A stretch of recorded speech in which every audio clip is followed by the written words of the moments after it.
안녕하세요. 건강 스토리텔러 정화입니다.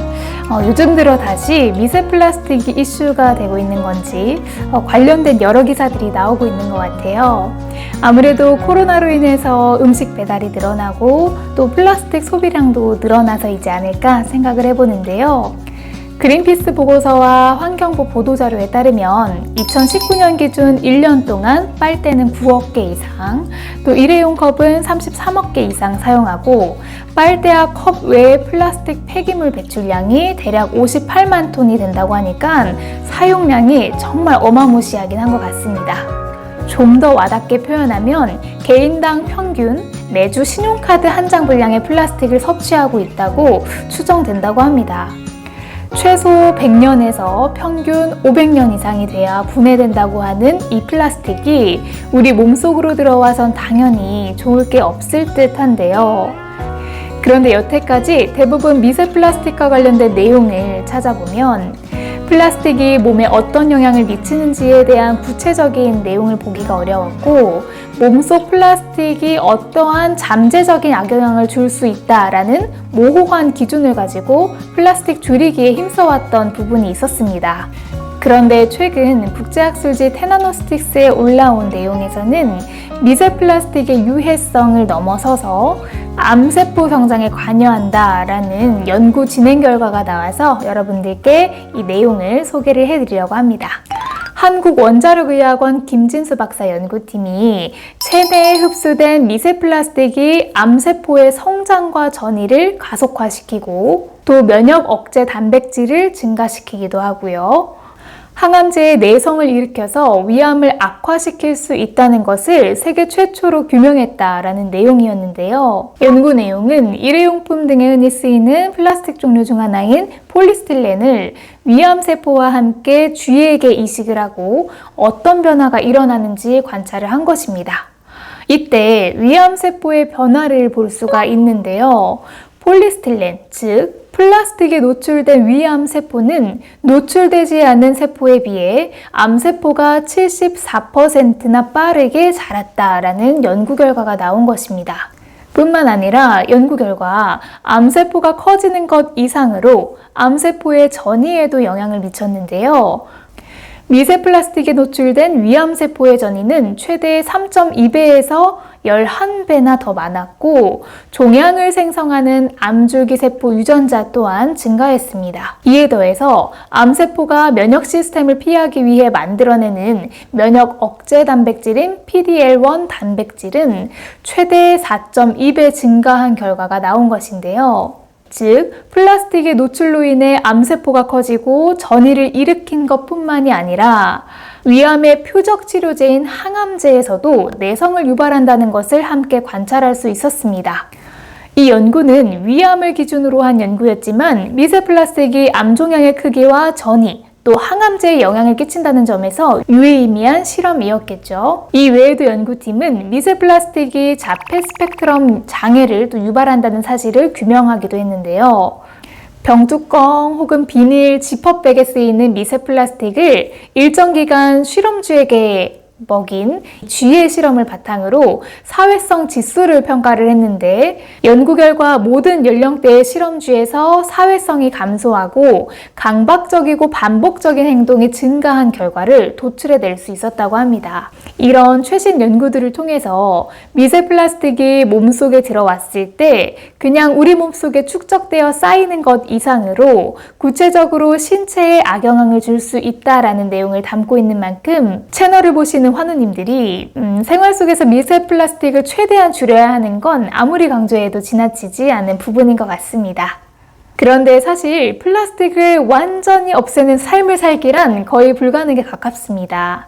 예를 들어서 해양 생물의 뱃속에 있는 미세 플라스틱 줄이기 위해서 생선이나 해조류를 아예 끊기에는 우리 식사에서 이로운 단백질을 동시에 공급해주는 공급원이기 때문에 아예 먹지 않는 건 어렵잖아요. 하지만 생활 속에서 작은 대체 행동을 통해서 미세 플라스틱 섭취량을 충분히 줄이실 수 있습니다. 저도 그렇게 하고 있고요. 그래서 아예 없애자가 아니라 최대한 줄여보자를 목표로 접근하면 실천하기 쉬우실 거예요.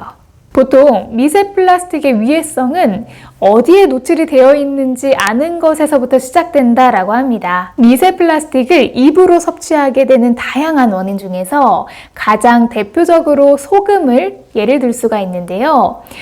치유하시는 환우님들이 가장 많이 신경 쓰시는 부분이 식이와 관련된 부분이기도 하고 또 우리의 요리에는 소금이 많이 사용되기 때문입니다. 참고로 평상시에 너무 짜게 드시는 건 좋진 않지만 극단적으로 줄이는 무염, 저염도 결코 좋지 않다고 이전에 말씀드린 적이 있죠. 그런데 잘못된 소금 선택은 미세 플라스틱의 위험에 노출될 가능성이 높아질 수가 있습니다.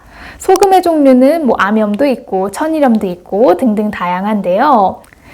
바닷물을 염전으로 끌어들여서 가두고 햇빛과 바람에 증발시켜서 만드는 천일염의 경우 미세 플라스틱 위험 때문에 골머리를 앓고 있다라는 건 여러 매체를 통해서 모두 보실 수가 있습니다. 실제로 전 세계 해양 오염은 정말 심각한 수준이죠. 우리나라만 하더라도 인천 경기 해안은 미세 플라스틱 농도가 2번째 높다고 합니다. 아마 미네랄이 풍부한 소금을 드시기 위해서 천일염을 선택하시는 분들이 많으실 것 같은데 하지만 우리가 지나가다가 바닷가 위에 둥둥 떠다니는 플라스틱 쓰레기들을 쉽게 보실 수가 있죠. 뿐만 아니라 천일염을 만드는 과정에서 바닷물이 밑으로 빠지는 것을 막기 위해서 비닐을 깔고 바닷물을 증발시키는 게 대부분인데 이 뜨거운 자외선에 의해서 비닐막이 점차 얇아지고 녹을 수밖에 없는 구조라고 합니다. 결국엔 미네랄 소금을 섭취하기 위해서 천일염을 선택을 했지만 비닐의 잔해와 미세 플라스틱 위험에는 노출될 가능성이 높아질 수밖에 없겠죠. 그렇다 보니까 이런 이유로 소금에 붙은 미세 플라스틱을 없애는 기술을 개발하기도 하고 여러 노력을 기울이고 있는 것 같아요.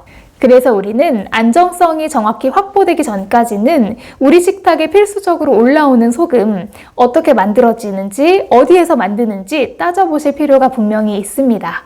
그래서 소금의 종류와 안전한 소금에 대한 내용은 이전에 좀 더 디테일하게 다룬 영상이 있으니까 댓글에 있는 링크를 통해서 참고해 주시면 도움 받으실 수가 있습니다. 그 다음 제가 미세 플라스틱 줄이기를 실천하는 방법 몇 가지는 정말 간단합니다. 예를 들면 설거지 할 때 많이 사용하는 아크릴 수세미, 이것도 플라스틱 덩어리인데요.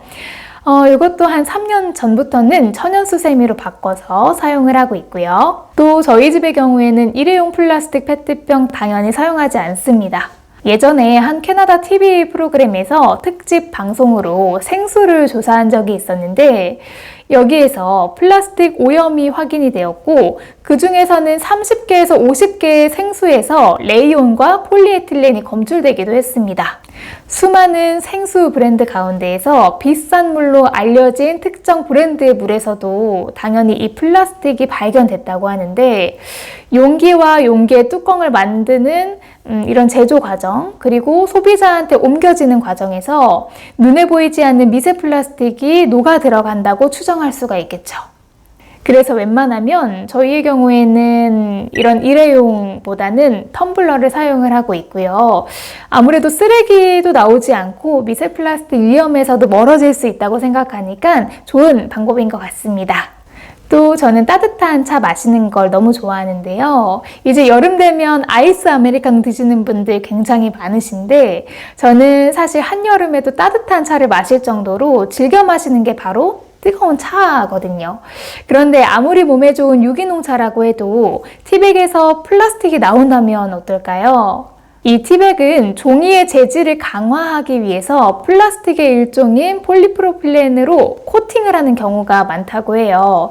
그래서 웬만하면 티백 자체는 사용하지 않고 원물을 직접 우려내는 차를 이용을 하거나 혹은 시장에 그렇게 많지는 않지만 티백차를 마시게 되면 옥수수 전분 원료로 만드는 그 생분해되는 티백이 있거든요.